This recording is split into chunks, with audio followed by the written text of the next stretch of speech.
உங்களுடைய மன உறுதியும் உடல் உறுதியும் மேம்பட்டு நீங்கள் செய்யக்கூடிய காரியத்தை நாளைக்குன்னு தள்ளி போடாமல் அதை இன்றைக்கே செய்வீங்க. அதான் நான் 4 மணிக்கு தான் செய்யணும் அப்படின்னு நினச்சிப்பீங்க.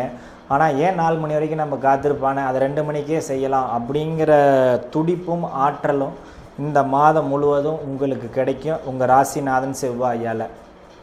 அடுத்து 7ஆம் இடத்தில் இருக்கக்கூடிய சூரியன் அந்த மாதம் முழுவதும் அங்கே இருக்காங்கள, எனக்கு என்னப்பா செய்யும், சூரியன் ராசியை பார்க்குது. அதனால் என்ன ஆகும், சூரியன் ராசியை பார்த்தா சூரியன் ஆத்மகாரகன், அதாவது உங்களுக்கு தன்னம்பிக்கை உங்கள் உயிருக்கு காரகமான சூரியன் ராசியை பார்க்கறதுனால இந்த மாதம் முழுவதுமே புத்துணர்ச்சியாகவும் எனர்ஜியாகவும் உங்களுக்கு நீங்கள் எதையுமே ஒரு 10 அடி தாண்டறது 20 அடியை தாண்டி துள்ளி குதித்து போவீங்க.